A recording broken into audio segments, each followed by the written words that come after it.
오늘 잠들기 전 묵상 한 구절은요, 로마서 9장 14절부터 24절까지 말씀인데요. 제가 읽고 홍규, 희라, 명중, 주희 이렇게 읽겠습니다. 그렇다면 우리가 무슨 말을 하겠습니까? 하나님이 불의하십니까? 결코 그럴 수 없습니다. 하나님께서 모세에게 말씀하시기를 내가 긍휼히 여길 자를 긍휼히 여기고 내가 불쌍히 여길 자를 불쌍히 여길 것이다 라고 하셨습니다. 그러므로 이것은 원하는 사람에게 달려있는 것도 아니고 다름질하는 사람에게 달려있는 것도 아니고 오직 긍휼히 여기시는 하나님께 달려있습니다. 성경에서 바로에게 말씀하기를 내가 이를 위해 너를 세웠으니 곧 너로 인해 내 능력을 나타내고 내 이름이 온 땅에 전파되게 하려는 것이다 라고 했습니다. 이와 같이 하나님께서는 원하시는 사람을 긍휼히 여기시고 원하시는 사람을 완악하게 하십니다. 그러면 그대는 내게 그렇다면 하나님은 왜 여전히 책망하시는 것입니까? 누가 그분의 뜻을 거역하겠습니까? 라고 할 것입니다. 그러나 사람이 무엇이기에 감히 하나님께 말대답을 한단 말입니까? 지음을 받은 것이 지은 자에게 왜 나를 이렇게 만들었습니까? 라고 대들 수 있겠습니까? 토기장이가 진흙 한 덩어리를 가지고 하나는 귀히 쓸 그릇을 다른 하나는 막 쓸 그릇을 만들 권리가 없겠습니까? 만일 하나님께서 진노를 보이시고 능력을 알리시고자 멸망먹도록 예비된 진노의 그릇에 대해 오래 참으심으로 관용하시고 영광을 받도록 예비하신 긍휼의 그릇에 대해 그분의 영광이 풍성함을 알게 하고자 하셨다면 어찌하겠습니까? 하나님께서 우리를 바로 이 그릇으로 부르셨으니 곧 유대 사람 가운데서뿐 아니라 이방 사람 가운데서도 부르셨습니다. 아멘. 아멘. 이제 로마서가 9장에 가서는 이제 어떤 이야기를 하고 있는 거냐면요. 하나님께서 지금 하나님께서 그 율법으로 택하신 이스라엘 백성이 아니고 믿음의 법으로 구원을 이루어 간다라는 이야기를 하고 있는 지금 상황이거든요. 율법에서는 하나님의 진노밖에 우리가 경험할 수가 없다. 우리의 절망밖에 경험할 수가 없다. 그런데 하나님의 의로우심이 믿음의 법을 통해서 나타났는데 그 믿음의 법은 뭐냐면 하나님께서 불의하고 죄 많은 인간들에게 자신의 아들을 보내셔서 대신 죄를 사하게 하시고 대가를 치르고 그 사건을 바라보고 있고 깨닫는 우리들에게 하나님을 믿는 믿음을 주시는 것. 그게 이제 믿음의 법이거든요. 예수 그리스도의 사건을 통해서 우리가 믿음을 얻게 된 거죠. 그러니까 이제 그러면 난 이스라엘 백성이었고 혈통적으로 되게 나는 선택받은 민족인데 우리는 뭐냐? 뭐 이제 이런 이야기를 할 수 있잖아요, 이스라엘 백성들이. 그래서 어제 바울이 사실 나도 이스라엘 백성이고 나도 너희들 되게 사랑하고 좋아하는데 너희가 버렸다. 뭐 이런 이야기 했었거든요. 오늘 14절 말씀 보니까 그렇다면 우리가 무슨 말을 하겠습니까? 라고 이제 말씀을 시작을 해요. 그럼 앞에 13절 말씀 보면 내가 야곱은 사랑하고 에서는 미워했다라고 한 것과 같습니다.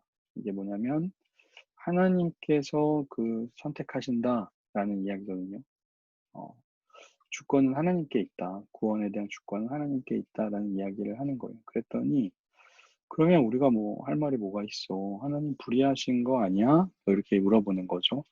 왜냐면 아브라함의 자손에게 약속을 주셨다가 이제 와서 다른 사람 선택하는 거 이거 하나님 불의한 거 아니야? 이렇게 이제 그 사람들이 질문할 수 있잖아요. 그랬더니 바울이 아니다. 하나님께서 모세에게 말씀하시기를 내가 긍휼히 여길 자를 긍휼히 여기고 내가 불쌍히 여길 자를 불쌍히 여길 것이다라고 하셨습니다. 긍휼히 여길 자를 선택하는 것은 이건 하나님의 몫이다. 이건 하나님이 하시는 거다라는 이야기를 이제 하는 거예요.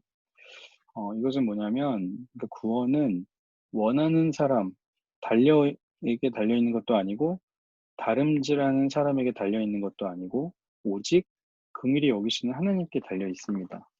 사람의 몫이 아니라 구원은 하나님의 몫이다라는 이야기를 하고 있는 거죠. 그들이 이제 잘못 생각하고 있었던 거예요. 성경에서도 뭐라고 얘기하고 있냐면 내가 이를 위해 너를 세웠으니 곧 너로 인해 내 능력을 나타내고 내 이름이 온 땅에 전파되게 하려는 것이다 라고 했습니다. 이게 이제 하나님께서 모세를 통해서 그 바로에게 하신 말씀이거든요. 바로 너는 악한 행동을 하고 있지만 너를 통해서 내 능력을 나타낼 거다 라고 이제 하신 것처럼 결국에 하나님께서 세우셨고 바로도 또 하나님께서 원하는 사람을 긍휼히 여기시고 하나님이 원하는 사람을 완악하게 하시는 분이다.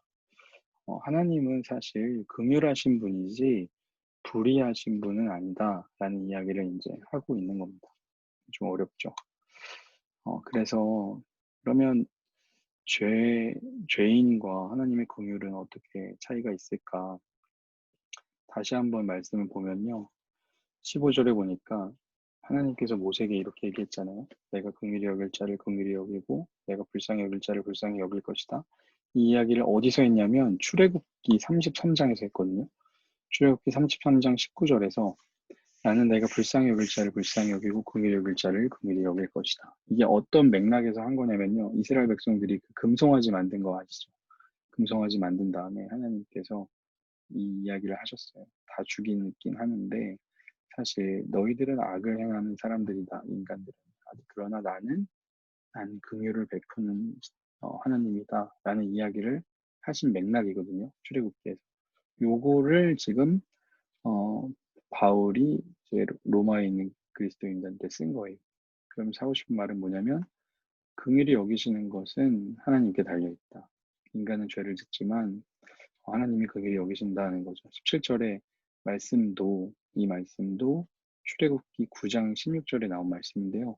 이건 뭐냐면 내가 바로 이 목적을 위해 너를 세웠으니 이제 내가 내게 내 힘을 보여주고 온 세상에 내 이름이 선포되게 할 것이다. 이게 이제 하나님께서 모세에게 바로한테 가서 이런 이야기를 해라라고 한 맥락이거든요. 그때 이제 출애굽하던 당시. 그거는 뭐냐면 이거는 뭐냐면 바로를 하나님이 완악하게 만드신 게 아니고 그러니까 바로 왕 너는 나를 배신할 존재로 만들었어 이런 게 아니고요. 바로가 완악한 사람이었어요. 그랬는데 하나님이 그냥 그를 내버려 두신 거죠. 그런 이야기를 지금 하고 있는 겁니다. 그러니까 하나님 여기서 이제 말하고 있는 건 뭐냐면 인간은 죄를 짓지만 하나님은 그들을 향해 긍휼을 베푸시는 분이다라는 이야기를 하고 싶은 거예요. 근데 이게 좀 어렵게 얘기하고 있는 거죠. 그래서 기본적으로 우리가 구원에 있어서 기본적으로 우리가 가지고 있어야 하는 생각이 있어요. 그 이야기를 하고 있는데요. 그러면 그대는 내게 그렇다면 하나님은 왜 여전히 책망하시는 겁니까? 누가 그분의 뜻을 거역하겠습니까? 라고 할 것입니다. 긍휼히 여기시는 하나님이 왜 우리에게 화를 내시냐? 라는 이제 질문을 할 수 있잖아요. 하나님은 긍휼하신 분이라고 말해놓고 그랬더니 바울이 뭐라고 얘기하냐면 사람이 무엇이기에 감히 하나님께 말대답을 합니까? 지음을 받은 것이 지은 자에게 왜 나를 이렇게 만들었습니까? 라고 대들 수 있겠습니까? 우리가 기본적으로 신앙생활하면서 가져야 되는 기본적인 생각, 알고 있지만 늘 헷갈리는 게 뭐냐면 창조주 하나님에 대한 생각이 필요한 거죠. 하나님이 우리를 만드시는 거죠. 우리는 이제 만들어진 지음을 받은 사람이라는 생각이 우리에게 필요합니다. 21절에 보니까 토기장이가 진흙을 가지고 하나는 귀하게 쓰고 하나는 막 쓸 그릇을 만들 권리가 토기장에게 있죠. 토기장이는 하나님이고 그릇은 우리잖아요. 그래서 때로는 멸망받도록 예비된 진노의 그릇을 만드실 수도 있고 영광을 받도록 예비된 긍휼의 그릇도 만드실 수가 있는 분이 하나님이신데 하나님은 진노의 그릇에게는 오래 참으시면서 관용하신대요. 그러니까 진노만 받게 하지 않으시고 그가 돌아올 수 있도록 오래 참으신다는 거죠. 긍휼의 그릇은 누굽니까? 우리죠, 우리. 영광의 풍성함을 알게 하셨다. 자격 없는 우리를 긍휼의 그릇으로 사용하신다는 거예요. 그러니까 하나님은 우리를 만들어 놓고 뭐 악하게 사용하고 나쁘게 사용하시는 게 아니라 악한 것들은 오래 참으심으로 관용하시고 또 자격 없는 우리에게 긍휼의 그릇으로 사용하시는 하나님이시다. 그래서 하나님께서 우리를 바로 이 그릇으로 우리를 부르셨다. 긍휼의 그릇으로 우리를 부르셨다. 유대인도 이방인도 우리 모두 다 부르셨다.